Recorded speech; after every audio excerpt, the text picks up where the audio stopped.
Okay, so we can begin. So this is our last Q&A and before the summer break.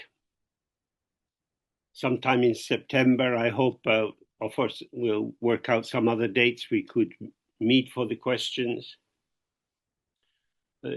Many questions continue to arrive, and they all illustrate different aspects of Dharma, so I'm very happy to have this format.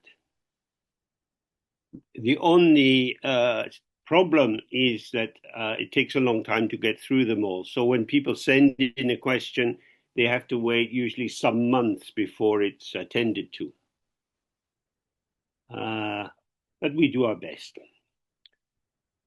Okay, so the first question says, I am a US citizen, seriously dismayed by the current state of politics, particularly in the US.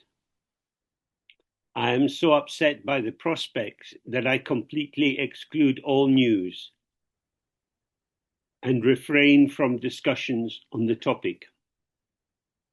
Withdrawing in this way is good for my blood pressure, but is it wise to withdraw to this degree? So I think this is a question that many of us face. From the Bodhisattva position, part of our ethics is to not abandon those who are being abused or who are suffering. On the level of good wishes and prayers and visualization of the deity and the blessings that come from that, we have some way of responding to all the confusion and the terrible deeds which are all around us. But we have very little power to change these external events. So if we start from the position of duality, some people behave badly, and this causes some other people to suffer, but we can't change this structure. That's a fact. This is one of the flavors of samsara. We suffer from the confusion which arises from a dualistic interpretation. Our tendency is to see the people we approve of as good and the people we disapprove of as bad. So if we can just take that judgmental positioning out of our view and apply our understanding that all limitations arise from unawareness of the open ground, and finding ourselves believing in duality, which is the basic view of our culture, our family, and so on, we find it difficult not to take sides. I get lost, and the people I judge get lost. Within the view of the absence of an inherent existence, the drama set up by the identification of persecutors and predators and victims and innocent people and good-hearted but incompetent rescuers. The drama of their interaction is very seductive. But these are all roles that we can merge into. Our mind in its essence is emptiness. Our mind in its potential is bright and luminescent. Or to say that in ordinary language, just because our mind is empty of any graspable substance, it doesn't mean that it's a dead emptiness. We ourselves believe that we exist and all other beings exist. This is an aspect of all-pervading ignorance. The percentage of people who believe in the true existence of trees and dogs and people is very high. The percentage of people who see the illusory nature of trees and dogs and people is very, very small. So in response to the question, the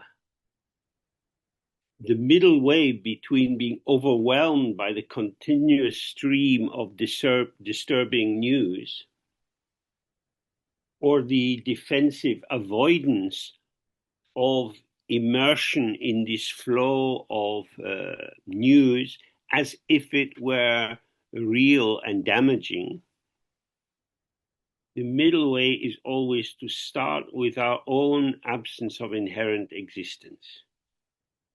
Neither real nor unreal, but an illusion like a dream or a mirage. And so when we see that we don't like the illusory forms of some politicians, it is vital, if we are to live in our Dharma view, that we see it is our own mind that comes to reifying and validating belief in the true existence of the other. Ordinarily, we might think good deeds are done by good people and bad deeds are done by bad people. But these are all forms of illusion. Illusion means we cannot say that these actions and words have not occurred or don't manifest. But their root is not some true existence inside what we take to be these different people. Their root is our unawareness of the true ground and our imagination that real entities exist. So I would suggest having a homeopathic dose of news is maybe useful. Make sure that you listen with an ear that hears emptiness. Someone is saying this because they are lost and wandering in samsara. And therefore we can include them in the mandala, offer them the blessing of Padmasambhava, and so on. Renunciation of samsara is not the same as hiding from samsara. What we renounce when we renounce samsara is we renounce the erroneous belief in the real existence of phenomena. We're not renouncing politicians or warlords or torturers. These are all formations of delusion. So if their bad behavior arises because they believe they are real, and we in turn feel upset by what they do because we believe that they are real, then where will the space be to see the unborn nature of phenomena? Okay, so the next question is, James says the Guru Yoga of the white eye is enough, yet he also describes the bardo. So do I need to do more to prepare myself for that?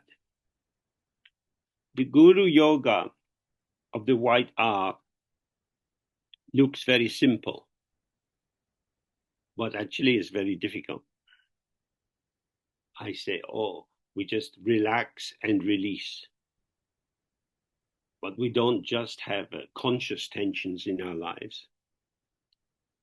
We have tensions held in the body due to traumatic experiences, fear, anxiety, doubt. Having been hurt by people, we tend to withdraw.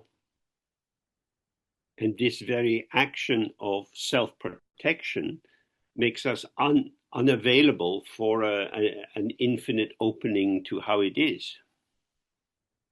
So as we relax, more of our patterns come to the surface. And then by seeing their absence of true existence, we release them as just another pattern of illusion. And this is an excellent way to prepare for death. When we die, as our involvement in the structures of this life start to thin and fade, we're stepping into the unknown. For some people, this is a relief. For some, it's a great cause of anxiety. We don't know what will happen. We learn about the different bardos, but that doesn't tell us how we will respond when this is the actual experience arising for us. Are we available? Are we ready to go? I cannot stay, but I don't want to leave. Who will I be when I die? All kinds of concepts can arise as we struggle to see what is the status of my identity. If I am really and truly James, and my Jamesness is the limit of my potential, then the fading of this Jamesness will not be an easy experience.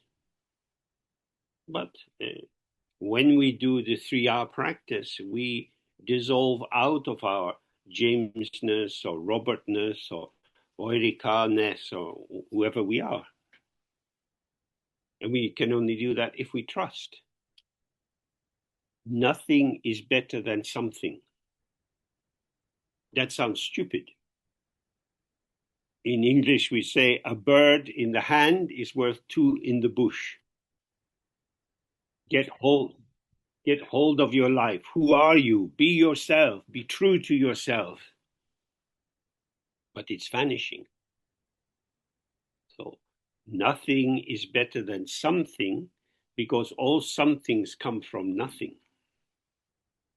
Nothing and something are not a binary opposition. They're not mutually rejecting. Every something is the illusory display of the potential of nothing or emptiness.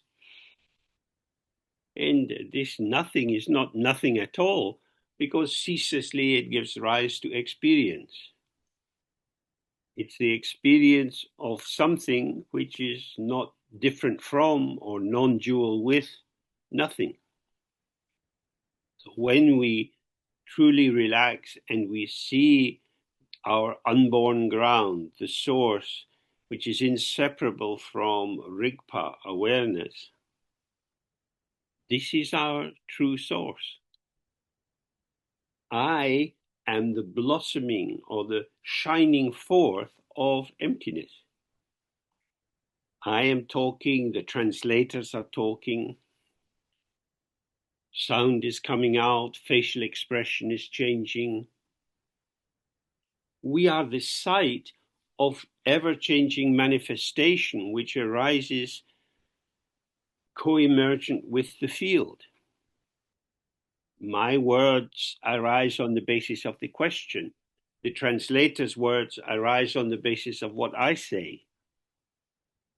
And what you hear and understand arises on the basis of your prior knowledge, your meditation experience, and so on.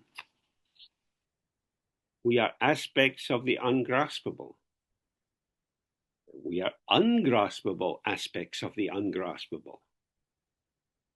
Grasping is so familiar, so habitual for us, and yet what do we catch? If I tell you about what I did this morning, this is just echoes. The morning is gone. The representation is not the fresh actual.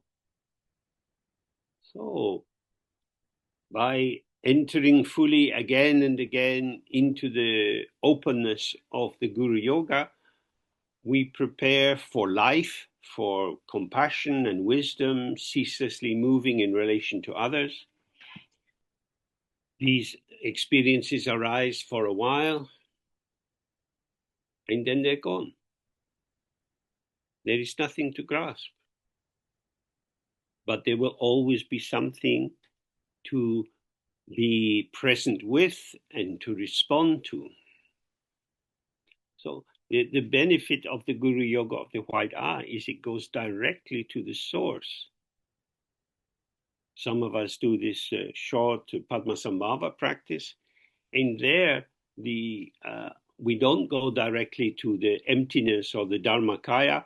We work with the quality of Sambhogakaya, light and display. But because life happens very quickly, and death can happen very quickly, we are often in situations where we are unprepared for what might happen. So the simple immediacy and directness of the Guru Yoga of the White Eye is very useful. So in the next question continues this: if I do the Guru Yoga of the White Eye, the energy of the practice tends to linger with me. I prefer to just sit without this structure. Then comes the question: what is the difference between elaborated and unelaborated forms of open sitting? I think a key part of this formulation is when the writer says, I prefer to just sit without this structure. I prefer. Who prefers? This is likely to be the habitual structure of our ego sense of self. So if we follow what we prefer, we are often confirming a trait, part of which is built up in this life and part of which is karmic. So before that, the writer was saying, when I do the practice, the energy of the practice tends to linger with me. So this could be very helpful. You have the then you have more subtle vibration. Oh, in some ways you're fortunate because you have a slow dissolving of the experience that manifested. So, for example, if you have an electric kettle, you boil some water, and the kettle switches off when it comes to the boil. Out of the spout, the steam is coming. You see it rising out. And you don't need to do anything. You just wait, and gradually it becomes less intense. It thins out, and then there is no trace of the steam at all. So there you had water heated, so you had steam, and then steam cooling, and then you have water. So when we do the ah, we have silence, then we have the vibration of ah. At the end of the vibration of sound, it goes into silence. The sound was a vibration within silence. Silence doesn't block the arising of sound. And also silence doesn't try to keep the sound away, and it doesn't merge with it. Some instruments will keep a vibration for a long time in their sound box, and others the sound will end quite quickly. So if you have a kind of lingering experience of the subtle vibration of ah, just without changing it in any way, just observe it as it goes into silence. Like on a warm evening, you might want to go and sit outside.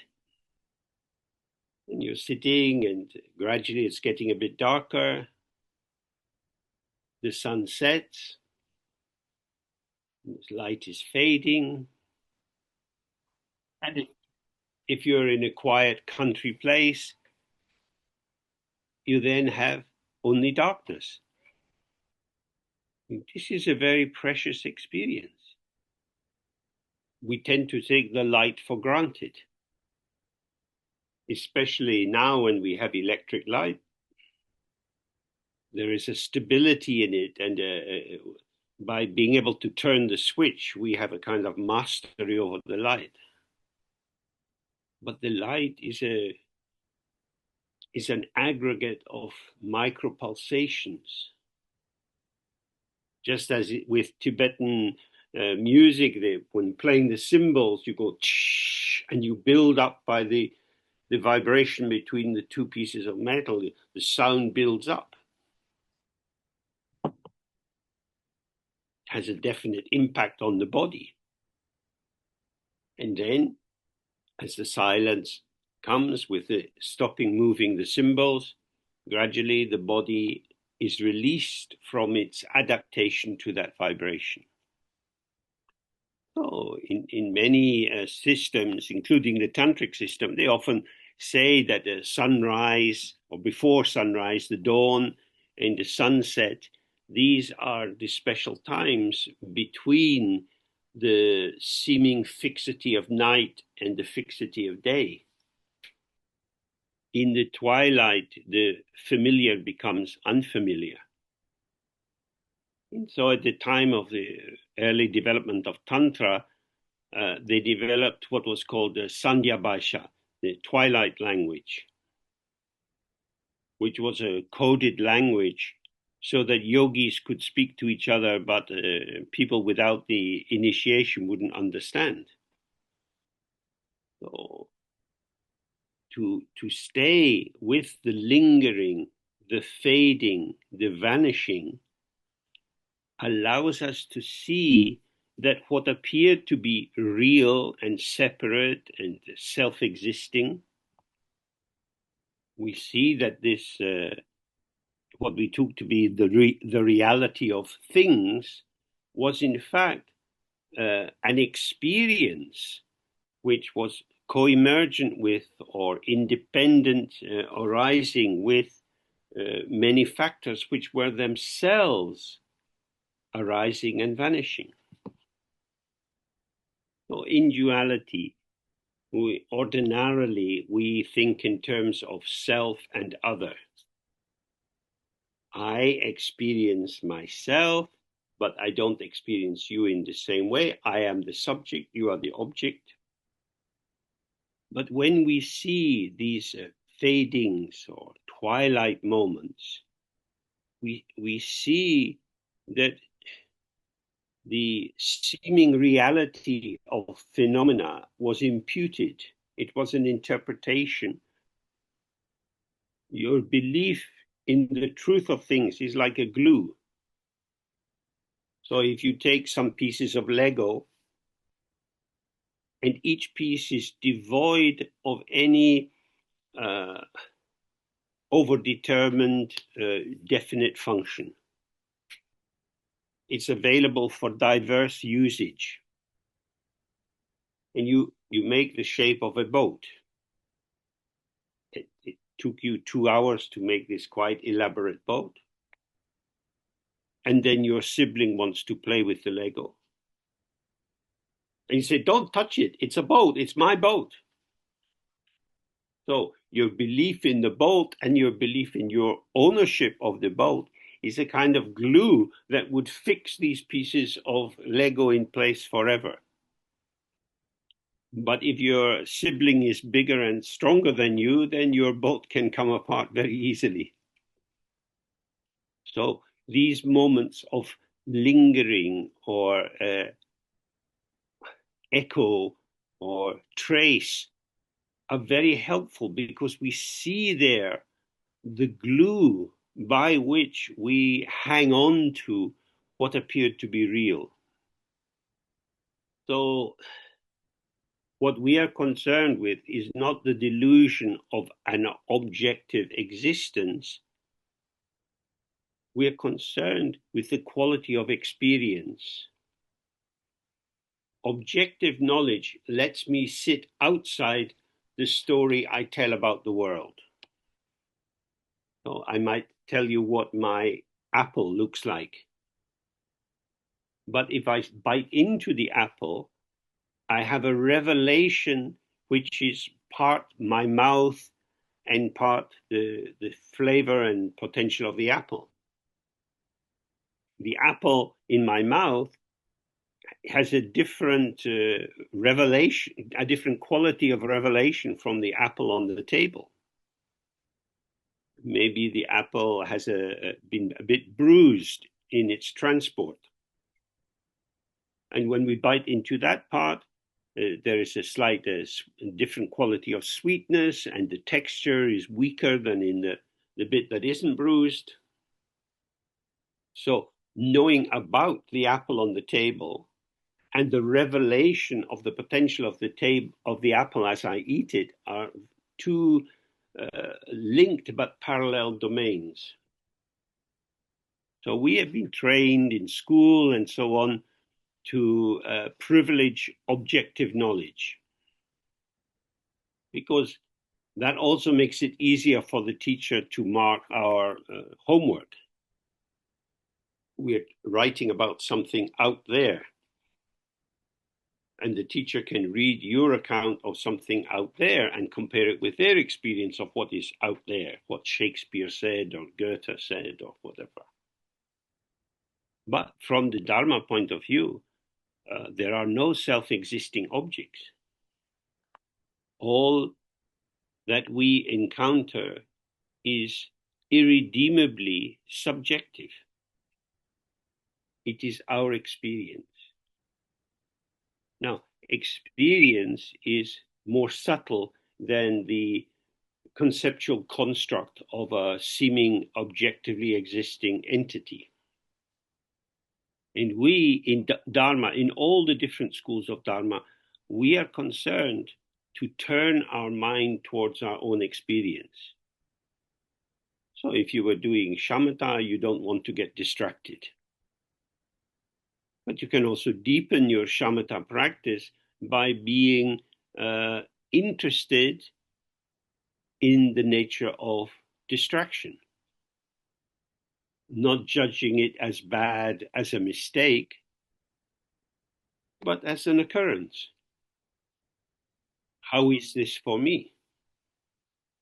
What this does is it recenters you as the experiencer without confirming the delusion that you are a self-existing ego self. So if we return to the question, what is the difference between elaborated and unelaborated forms of open sitting? The best thing is to explore for yourself. How is this for you? Because for some people, having the capacity to have very elaborated experiences, maybe imagining a mandala with many deities inside, some of them moving, some sitting, wearing different clothes, and so on. For some people, this incredible complexity seems to absorb the activity of their mind, and so they become peaceful while they're doing this. And for other people, they couldn't waste even 1 second of their life doing such a thing. It just seemed my mind's already very busy. Why would I make it busy in the meditation? It always depends on the quality of the arising participation, whether it is governed largely by dualistic consciousness or by unborn awareness. Nobody can have your experience for you. So we enter into this ever freshly forming sphere of direct experience. And we may find that using an elaborated form of the practice might suit us more in winter, or vice versa. Or when we are very sad, we might want the elaboration to distract us. Observe yourself. Of course, we should study Dharma a bit so that we understand the view. But of course, if you read a lot of Dharma books, you find that the different writers describe the view according to their selves at that moment of writing. So these Dharma practices are like a musical score. It shows a potential of the composition of notes, but it only comes into its fullness by being played. And who can say the right way to play it? There are many, many recordings of Chopin, some very romantic, some more physical. Which is the best? It depends. And not just on you, but on your mood. And your mood depends on the factors around you. So don't objectify the world, don't objectify other people, and don't objectify the Dharma. Okay. So then, when recognizing a strong dislike for something or someone, what would be a skillful way on the relative level to manage this? To continue to engage with the person or situation, or to simply move away? So this question is very similar to the previous one. I don't like this person. So you might think, oh, James he's a nice guy. So if he doesn't like that person, clearly there is something wrong with that person. That way is the broad road of samsara. I don't like someone. This is my experience. My experience is becoming narrow and intense and definitive. So I want to open it up. And Dharma offers us so many methods. So the writer's asking on the relative level. So we can say, oh, this person who I don't like has been my mother in a previous life. And the reason I don't like them is because I feel guilt that I haven't repaid the debt I owe to them. So this is very interesting. Here is the balance. I don't like this person. Clearly, the implication is because they are bad. But if I tell myself this Dharma interpretation, I don't like them because of some fault in me. It returns the center to me. Because if I merely go under the power of the person I don't like or try to avoid them, the structure that they are, the belief that they are difficult or unpleasant will continue. This world of samsara is made of opinions. People believe all kinds of things about the origins of capitalism. People have opinions about whether the Roman Catholic view is better than the Orthodox view. People, as they discuss these things, they pull in many statements that they believe are facts. But a fact is an opinion that you believe in. And so the disputation continues. Maybe I have to work with someone, colleague who I don't really like, who never listens to what I say in the group meetings, who tries to claim that my work was done by them. They shouldn't do that. That's not fair. But who's going to be caring about whether it's fair or not? It is how it is. So always we can continue with the Theravadan view of trying to avoid involvement, or from the Mahayana view, we can see there is no truth or reality or existence in what is occurring between this person and myself, but it is as if it is real, and it's unpleasant. And when I get home, I need to take some paracetamol because I've got a headache. I can't bear it. And then when the next meeting is coming round for hours ahead, I'm worried and I'm getting tense. Is the problem what the person does, or my belief in the seriousness or the reality of what they say and do? The Mahayana texts say it's like a dream. Maybe for us, it's more like a nightmare. I'm caught by a ghost-like formation. And my own fear and my dislike is projecting into this person and giving them a more substantial sense for me of their badness or unpleasantness. So, if possible, don't try to escape the situation, but don't be pulled into it. Try to find the middle way. And of course, we will lose that middle way. We're pulled this way and that. We see, oh, this is the movement of my mind. We come out of the meeting, we think, I'm not going to put up with this. I'm going to behave very differently. But when the meeting starts the next time, we find ourselves entrained into the choreography of feeling dominated and defeated by the other. Oh, we can learn from the theater. The actors get in role. We in the audience see them in role and gradually start to believe more and more that they are not actors, but they are the manifestation of what is expressed in the role.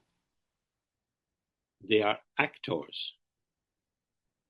If I'm in the audience, I want to be seduced by the actor. But some of the people in the audience are theater critics, and they will have to write a review of the play. So structurally, they are less seducible by the dynamics of the performance. They're very attentive to the details of the enactment. They see what's going on. They see how it's done, but they don't believe in it. That's how we can position ourselves in this endless drama of samsara.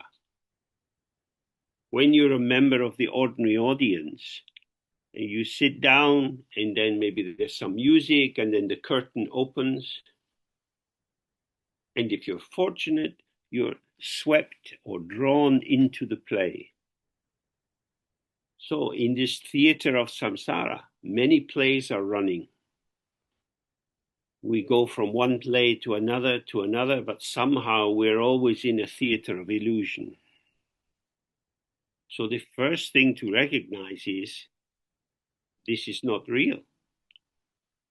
This is a composition. So just as when we look at the five compositional heaps, the five skandhas, and we see that our sense of being a person or experiencing the personhood of other people is a conclusion based on the movement together of the five different aspects or heaps. there are no people. But we see people, we believe in people. This is the power of delusion. You see a cartoon film, and the ducks are talking to the deer. This is not possible. But I see it and I believe it. Just to have the capacity for a clarifying analysis is not enough, because our karmic traits take us towards immersion, and the formulations of the patterning around us pulls us into immersion. That is to say, life is happening too quickly to analyze it. And this was the reason for developing all the tantric practices.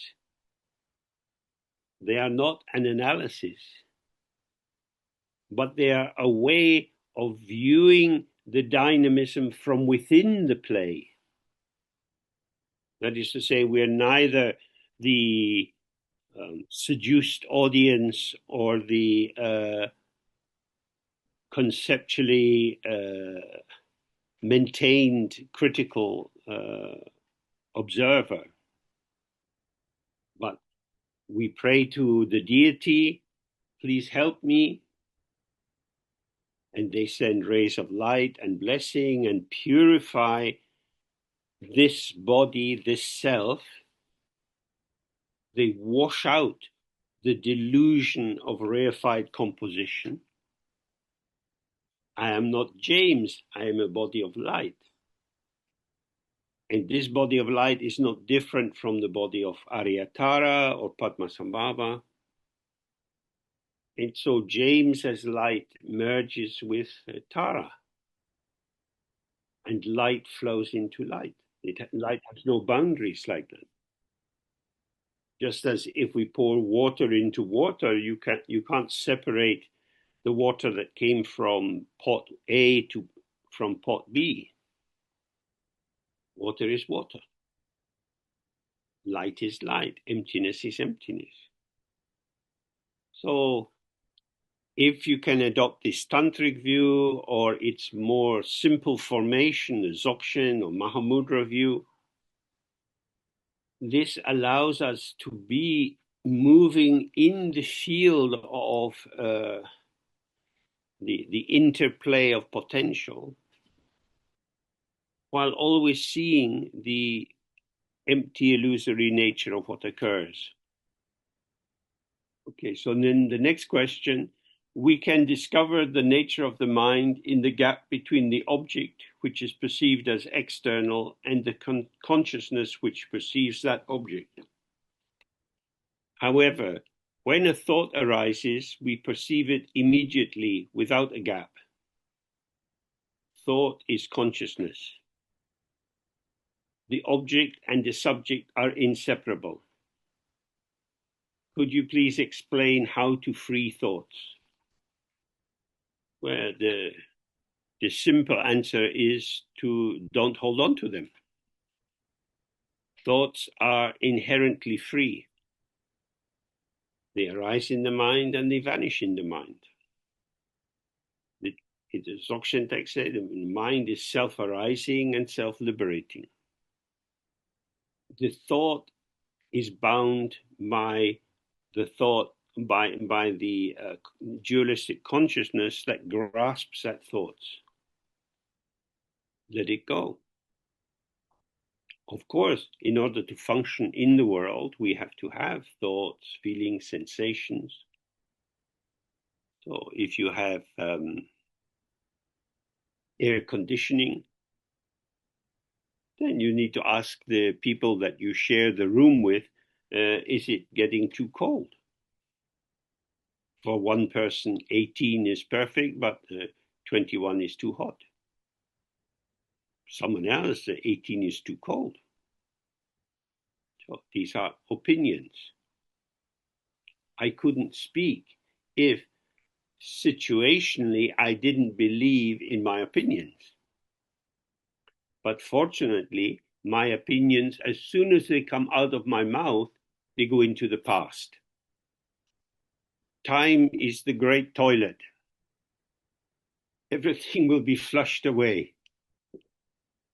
Drunken vomiting, very bad smelling shit, everything can be washed away. It's gone. But you hold on to the thought, you build on the thought, you think it's a bad thought or a good thought. So the first thing is to become familiar with how thoughts are. That is to say, we have to not know what a thought is, but be with the revelation of the thought. So when I grew up in Scotland, I didn't like the English. I didn't know any English people. I just knew that the English were the enemies of Scotland. Then when I was 16, I worked on a farm in the south of England. And I had to climb in the tree to pick the plums. And I was doing this with a girl from the village. And the more time I spent with this girl, her Englishness was washed away and she became just a beautiful, beautiful girl. So it's like that. When we don't actually experience people, we can project our vision onto them. We can call them terrorists or Nazis or destroyers of the environment. So the living subjectivity of the girl dissolved this carapace of English object, which I, in my bigotry from Scotland, had wrapped around her. So in that way, we start to see, oh, all that I take to be object, all that I take to be subject is constructed. The issue is not that thoughts are bad. The issue is I have to learn how to behave with them. Again, when I was a teenage boy and my body was a volcano of testosterone, when I was standing in the queue to get on the bus to go to school, I was very shy, and so I never talked to the girls waiting at the bus stop. But how I longed to kiss them. This was arising in me. They're probably looking at this very shy guy who's looking at the ground all the time, but suddenly peeking at them. I didn't know them. So it was very easy to fall in love with them. So it's like that. This is the content of the mind. Hopes, fears, liking, not liking. This is experience. It is not telling us the truth about things. It's telling us or showing us directly the flavor of how it is as me in this moment. And if we can open to this, then we see I am not a fixed thing. But when you are a teenager and you're socially insecure, you want to be the right kind of object, but you're sure you're the wrong kind of object. So whether you're trying to transform your social image or trying to transform your thoughts, these are impossible tasks. Oh, although my kind parents would just say, oh, you just have to be yourself. That didn't mean very much to me. And it's the same with the thoughts. When we're used to hanging on to the thought, if somebody says, oh, just let the thought be, it will go free by itself, that's not how it feels. So the key is don't think too much about your life. Stay on the point of co-emergence. How I am sitting in this chair, how I am standing in the bus queue. I am a site of dependent arising. There is no fixed, authentic James hidden inside me. But due to causes and conditions, I am revealed in this particular way at this particular moment with these particular people. So, in brief, consciousness is concerned with thinking about, with knowing about something. And awareness, like the mirror, reveals the ever-changing patterning of co-emergence. So life is not a problem to work out, but it's an opportunity to follow the middle way between nothing at all and something that's real. All that seems real is actually an illusion. All illusion is experience. And all experience is inseparable from your own unborn mind. So now we come to an end for today. And thank you to Pedro for holding the recordings and the shape. Thank you to our translators who make this shared experience of the teaching available to more people. And of course, we wouldn't be doing it if people weren't opening up their computers and joining in. However we participate, we are participants. We are part of the revelation of the unchanging integrity of the whole. Oh, may you have a good summer, and we perhaps will meet again in the autumn. Okay? My pleasure. Bye for now. See you soon. Hello, hello, hello. Bye-bye. Bye, everybody. Thank you. Thank you so much. Thank you, lovely James. Thank you so much. Hello. Everybody. Greetings. Thank you, Milton e Pedro. Obrigada, gente. Thank you. Obrigada. Goodbye. Thank you. Blessing. Oh,